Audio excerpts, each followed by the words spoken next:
Hey everybody, I'm going to take a few minutes in this video to follow up on the two poems that you read for last week's discussion. And those poems were The Rose That Grew from Concrete by Tupac and Dreams by Langston Hughes. I hope you enjoyed both of them. And I hope you were able to see the similarities between the two and just how special they both are. So I'm actually going to start with Dreams, the Langston Hughes poem. Langston Hughes is known for being one of the most prolific poets coming from the Harlem Renaissance in the 20s and 30s. And his poetry is just stunning. It's beautiful.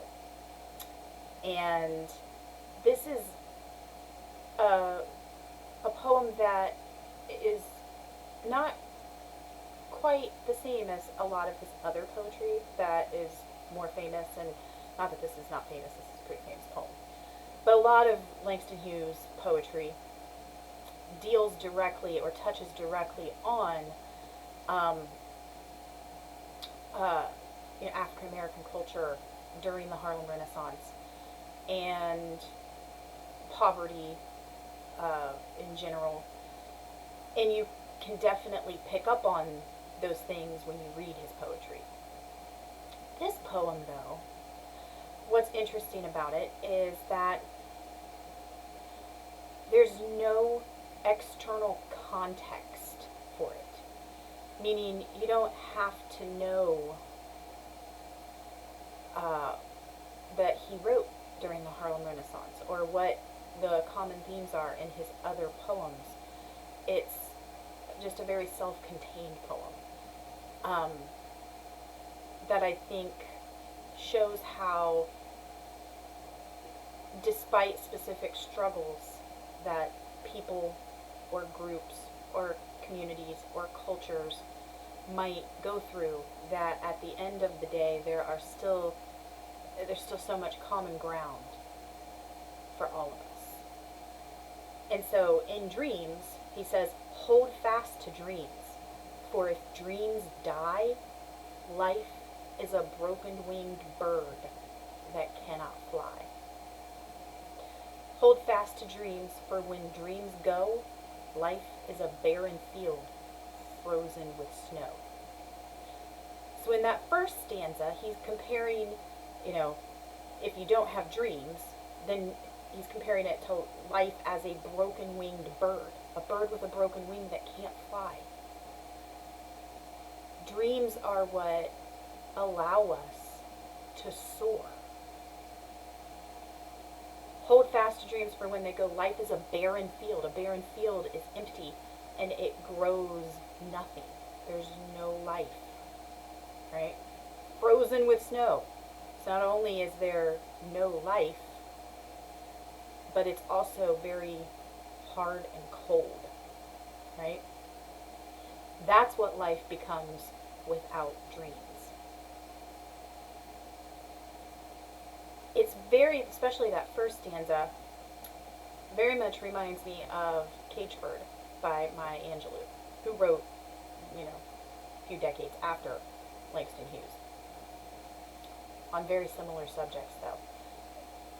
Not exactly the same, but, in Cage Bird, she's talking about, why the cage bird sings, and why the free bird simply flies and dips and, and that it's the cage bird that has that fire, and has to sing so that they don't lose sight of that hope, that dream of freedom. And here in this poem by Langston Hughes, we get a somewhat similar idea that without dreams, we cannot fly. We cannot soar. And whether that's escaping a cage or oppression or just any other thing in our life, without dreams, we can't rise. We can't move forward. We cannot continue, we can't, we're stuck. Dreams are what power us. Dreams are what motivate us. Dreams are what give us flight and movement. And without them, life is pretty sad. And in the second stanza, it's almost like there's no life at all. It's barren. Life is a barren field, frozen with snow. It is cold, and it is hard, and it's basically not really living if we lose our dreams.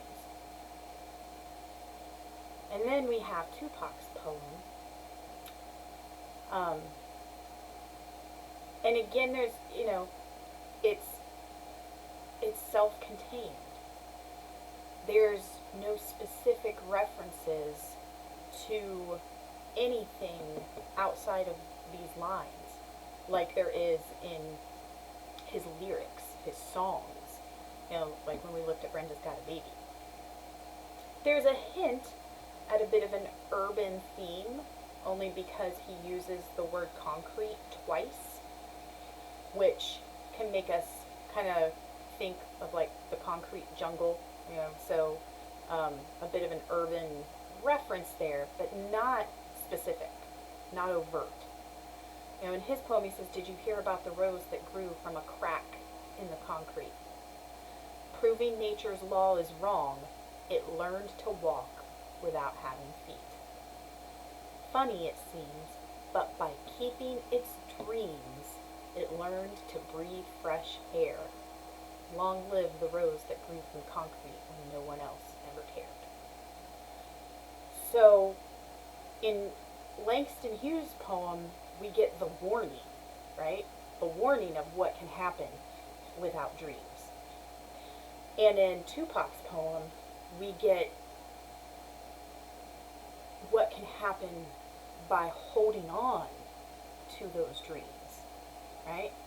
You can get a rose that grew from concrete. And the literal interpretation is literally like what we see when we're, out, it doesn't even have to be a city, a big, metropolitan city street. It can happen on our sidewalks and in our driveways.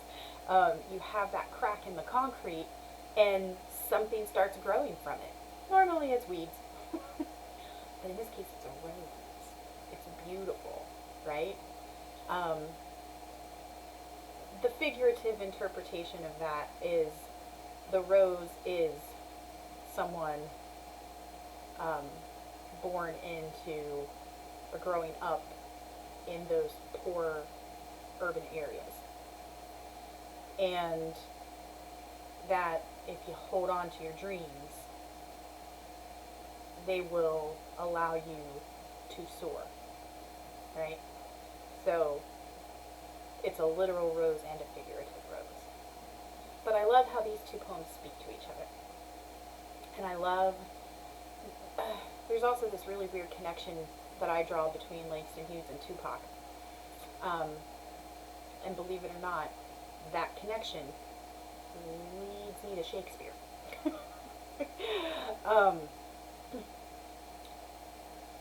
Langston Hughes wrote during the Harlem Renaissance period, kind of starting in the mid-1910s and going through the 1920s and into the 1930s. The Harlem Renaissance came to an end when the stock market crashed and the country went into Great Depression. But during that, 20-year period, give or take, it was like the cultural mecca for black culture. And it soared, and it was beautiful, and there was so much richness. I don't mean wealth as in money, but richness coming out of Harlem during that time. It was just magnificent. Langston Hughes was a very prominent figure in that movement. But Renaissance is a rebirth. that the name is reminiscent of the Renaissance that happened during the 15 and 1600s in Europe, right? One of our most famous, you know, artists that comes out of the British Renaissance anyway is Shakespeare.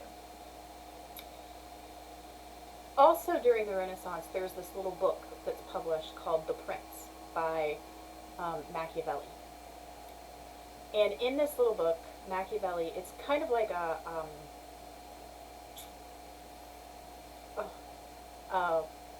handbook for leaders, specifically a king. And it's to the, Machiavelli was Italian. And the biggest thing that people take away from The Prince is how Machiavelli says that in order to be a good leader, a person has to be both a lion and a fox. They have to be a lion, strong, brave, courageous, protective, fierce, in front of their country, the people they govern. But behind closed doors, when they're actually working to serve or rule the country, they have to be a fox. They have to be sly and cunning and manipulative. And you see this idea playing out in several of Shakespeare's plays. And that brings me to Tupac, who at one point in his career kind of had this alter ego thing going on, and he called himself Machiavelli. So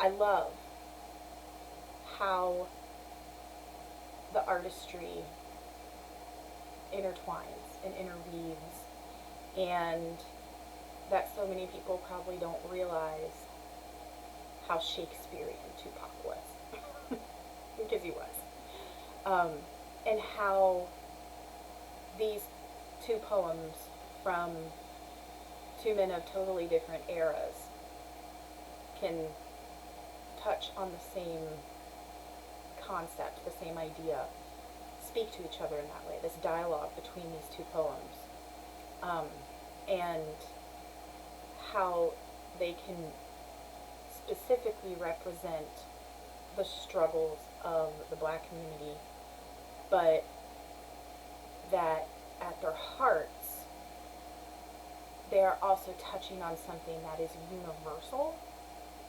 and powerful because it is universal.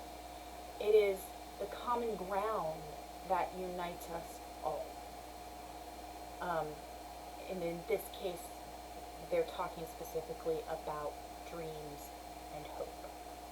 And I hope that you guys enjoyed both poems, that you were perhaps inspired by one or both of them, that maybe you were a little surprised by them. But I also would encourage you, if you've enjoyed any of the poetry, read more Langston Hughes and read more of Tupac's poetry. And that, you know, that you guys never lose your dreams. Let them give you flight.